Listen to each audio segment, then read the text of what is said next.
You think you understand energy. You use the word constantly. You say you're out of energy. You say your phone needs energy. You say energy can't be created or destroyed. You've heard that since middle school. Energy is conserved. Everyone knows that. But here's what bothers me. If you really understood what that meant, if you really saw what energy is, you'd realize that almost everything you say about it is completely wrong. And the wrongness isn't just semantic. It reveals something profound about how reality actually works versus how we pretend it works. Let me start with a simple question. You eat breakfast, toast maybe, coffee. You say that food gives you energy. Your body uses that energy to move, to think, to stay warm. By the end of the day, you're tired. You're out of energy. You need to eat again to get more energy. That's the story everyone tells. It sounds perfectly reasonable.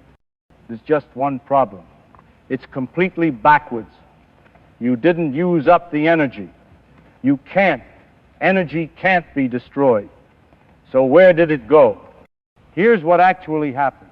The energy in that toast, it's still there, all of it. Not a single erg disappeared.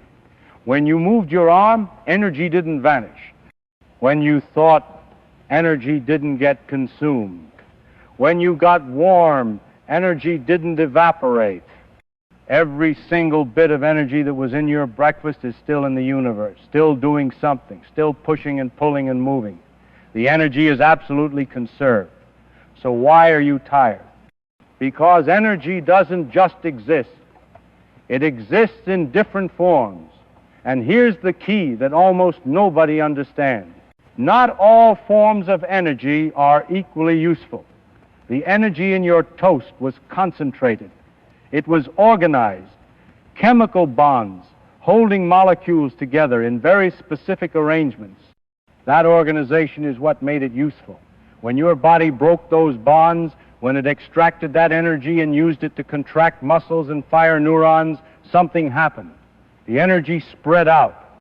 It became heat, random jiggling of atoms. And heat is useless energy. It's energy you can't grab onto anymore. So you're not out of energy. You're out of organized energy. The energy is still there, just scattered into forms you can't use. This is the first big misunderstanding. People think energy gets consumed. It doesn't. It gets degraded. It goes from concentrated, useful forms to diffuse, useless forms. The total amount never changes. But the usefulness absolutely does. And there's a word for this degradation. We call it entropy. But that's getting ahead of ourselves. Let's back up. What is energy anyway? And I mean really, what is it? Most people have never asked that question seriously. They just accept that energy is something, a thing, a substance maybe, something that flows or transfers or gets stored. But here's the truth, and this is going to sound strange. Energy isn't a thing at all. Energy is a number. It's a mathematical quantity that we calculate. And the astonishing fact, the thing that makes physics possible, is that this number doesn't change. Think about what that means. You've got a ball. You throw it up. While it's rising, it has kinetic energy, energy of motion. As it rises, it slows down. The kinetic energy decreases. Where did it go? It became potential energy. Energy of position. The ball is higher up. At the top, the ball stops. No kinetic energy. Maximum potential energy. Then it falls. Potential energy decreases. Kinetic energy increases. At every moment, if you add up kinetic plus potential, you get the same number. The total energy is constant. Now here's what's bizarre. I didn't have to tell you that was going to happen. I could have calculated it before you threw the ball. I could have said, here's how fast it'll be at this height. Here's how high it'll go. Here's when it'll hit the ground. All from conservation of energy. From the fact that this number, this sum of kinetic and potential, doesn't change. But why? Why should that number be conserved? There's no obvious reason. There's no mechanism you can point to. It's just a fact about nature, a deep, mysterious fact. And it gets weirder. Energy comes in many forms: kinetic energy, potential energy, chemical energy, heat, electrical energy, magnetic energy, nuclear energy, mass energy. They're all different. They involve completely different physical processes. Yet they're all the same thing. They can transform into each other. Chemical energy in gasoline becomes kinetic energy of your car. Kinetic energy of falling water becomes electrical energy in a generator. Electrical energy becomes light. Light becomes heat. Heat can become work if you're clever. They're all interconvertible. And through every transformation, the total is constant. How do we know they're the same? How do we know that the heat you get from burning coal is the same kind of thing as the motion of a flying bullet? Because we can measure them. We can convert one into the other and count how much we get. Joules, calories, electron volts, different units, but they measure the same thing, and the accounting works every time. The energy going in equals the energy coming out, not approximately, exactly. As far as we can tell, to as many decimal places as we can measure, energy is perfectly conserved. Now here's where it gets philosophically strange. What does it mean for energy to be conserved? It means that there's a quantity, this number we calculate, that doesn't change as the universe evolves. But the universe is changing constantly. Things are moving, colliding, exploding, cooling, heating, transforming. Everything is different from moment to moment. Yet there's this number that stays the same. It's as if nature is keeping accounts, balancing a ledger, making sure that no matter what happens, no matter how complicated the process, this one number doesn't change. And we don't know why. I mean, we can prove that energy conservation follows from symmetry principles. There's a deep theorem, Noether's theorem, that says if the laws of physics don't change over time, then energy must be conserved. But that just pushes the mystery back one level. Why should the laws of physics be the same at all times? We don't know. We just observe that they are. And from that one fact, this tremendous consequence follows. Energy is conserved, always, everywhere, without exception. But here's the thing that really breaks people's intuition. Energy is abstract. You can't see it, you can't touch it, it's not a substance, it's not made of anything. It's just a number we calculate by looking at how things are moving and where they are and what they're made of. Different situations require different formulas. For a moving object, energy is half the mass times velocity squared. For a stretched spring, it's half the spring constant times displacement squared. For light, it's Planck's constant times frequency. Different formulas, but they all give you the same thing, energy. So when you say, I have energy or I'm out of energy, what you really mean is that your body has chemical potential energy stored in molecules that can be released through chemical reactions. When you say the battery is dead, you mean the chemical energy in the battery has been converted to electrical energy, which became heat and light and motion. And now there's no more organized chemical energy left to extract. The energy itself didn't go anywhere. It just changed form. It spread out. It became useless. And this brings us back to why you get tired, why machines stop, why nothing lasts forever. It's not because energy disappears. It's because useful energy becomes useless energy. Organized motion becomes random heat. Concentrated chemical bonds become scattered molecular vibrations. The energy is conserved, but the organization is lost, and you can't get it back, not completely, not without paying a price somewhere else. This is the second law of thermodynamics. Entropy always increases. Things fall apart. Order becomes disorder, and there's nothing you can do about it. Now, people sometimes think energy and mass are different things. They're not. They're the same thing. Einstein figured this out. E equals mc squared. Mass is energy, concentrated, frozen, packaged energy. A kilogram of matter contains an enormous amount of energy. If you could convert it all to heat, you could power a city for days. Nuclear reactions do this partially. They convert a tiny fraction of mass into energy. The sun does it constantly. 4 million tons of mass disappearing every second, converted to light and heat that stream out into space. And that light reaches Earth. Plants catch it, convert it to chemical energy. You eat the plants. The energy flows through you, eventually becomes heat, radiates away. So let's trace one specific bit of energy. Follow it through transformations. Start at the sun, nuclear fusion. Mass converts to electromagnetic radiation. Photons stream outward at the speed of light. 8 minutes later, they hit a leaf. Chlorophyll molecules absorb the light. Electrons get excited, jump to higher energy states.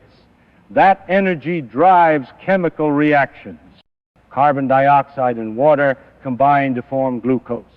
Chemical energy now, organize molecular bonds. The plant grows, you eat it. Your cells break down the glucose, extract the energy, use it to make ATP. Your muscles burn ATP. Contract, you move. Your motion heats the air around you. The heat radiates away. Infrared photons stream out into space. The energy that started as mass in the sun's core is now in the cosmic microwave background, spread across the universe, degraded to useless heat. But it's still there.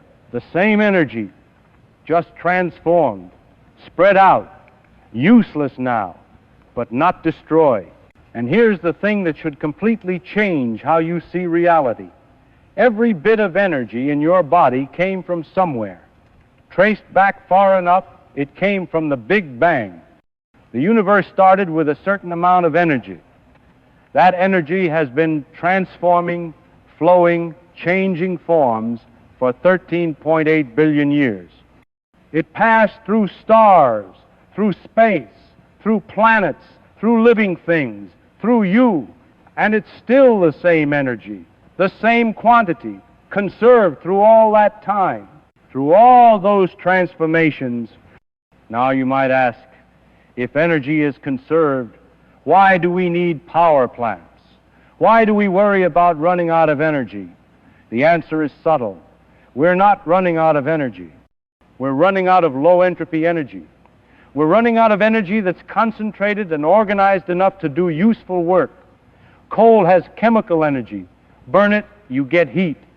Use the heat to make steam. Use the steam to spin a turbine.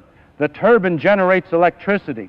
You use the electricity. It becomes heat in your devices. Light, sound, motion. Eventually, it all becomes heat, diffuse, useless heat that radiates away. The energy is still there. You didn't destroy it, but you can't use it again. You degraded it. You turned useful energy into useless energy, and that's irreversible. You can't unburn the coal. You can't gather up all that heat and turn it back into concentrated chemical energy. The second law forbids it. Entropy increased. The energy spread out. And spreading out is easy. Concentrating back is impossible, at least not without spending more energy somewhere else to do it. The universe as a whole always gets more disordered. And this is why perpetual motion machines can't exist. Not because energy isn't conserved. Energy is conserved. But because every time you do anything, You degrade energy.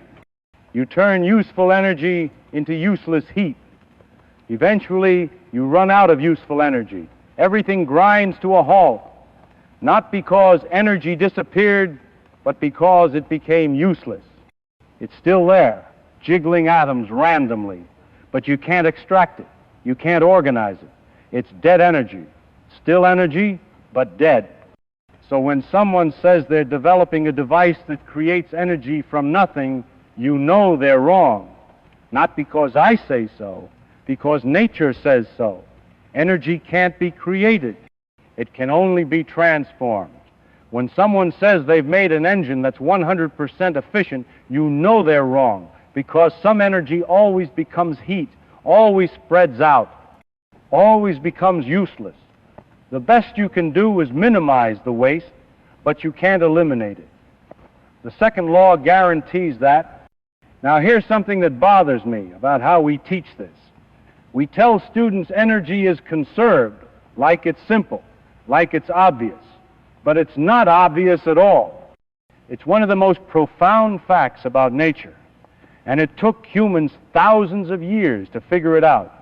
The concept of energy wasn't even clearly defined until the 1800s. People knew about motion, heat, light, but they didn't know these were all forms of the same thing. They didn't know there was this quantity that tied them all together. That realization, that insight, that changed everything. It made physics possible. It made engineering possible. It made the modern world possible. Because once you know energy is conserved, you can do accounting. You can track where energy goes. You can design machines knowing that energy in equals energy out. You can calculate how much fuel you need, how much power you'll get, how efficient your process is. You can't cheat. You can't get something for nothing. But you can transform. You can convert one form of energy to another. And that's enough. That's how we built civilization. By learning to transform energy from useless forms to useful forms, from coal to electricity, from falling water to motion, from sunlight to food. And the deep thing, the thing that nobody can explain, is why this number is conserved. Why does nature keep this particular quantity constant? There are lots of things that change. Momentum can change if forces act. Angular momentum can change if torques act. But energy is conserved no matter what. As long as you account for all the forms, as long as you don't miss anything, the total is always the same. And we don't know why. We can't derive it from something simpler. It's a fundamental fact about how the universe works. You have to accept it. Then everything else follows. So here's the biggest misunderstanding about energy. People think it's a thing, something you have or don't have, something you can use up or run out of, but energy isn't a thing. It's a number, a conserved quantity, a way of bookkeeping that nature uses to keep track of what's possible and what's not. You never run out of energy. You run out of useful energy. You run out of organization. You run out of the ability to make that energy do what you want. But the energy itself, it's still there. It'll always be there. Transformed, degraded, spread out across the universe, but never destroyed, never created, just endlessly changing form. And when you really understand that, when you see energy not as a substance but as an abstraction, as a conserved number that emerges from the symmetries of nature, everything changes. You stop thinking about energy as something you can grab or hold. You start thinking about it as a constraint, a rule, a law that nature follows. And that constraint, that one simple fact that this number doesn't change, that's what makes physics work. That's what makes prediction possible. That's what lets us understand how the universe evolves from moment to moment, not by tracking every particle, but by tracking this one number, energy, the most misunderstood, most fundamental, most beautiful concept in all of physics.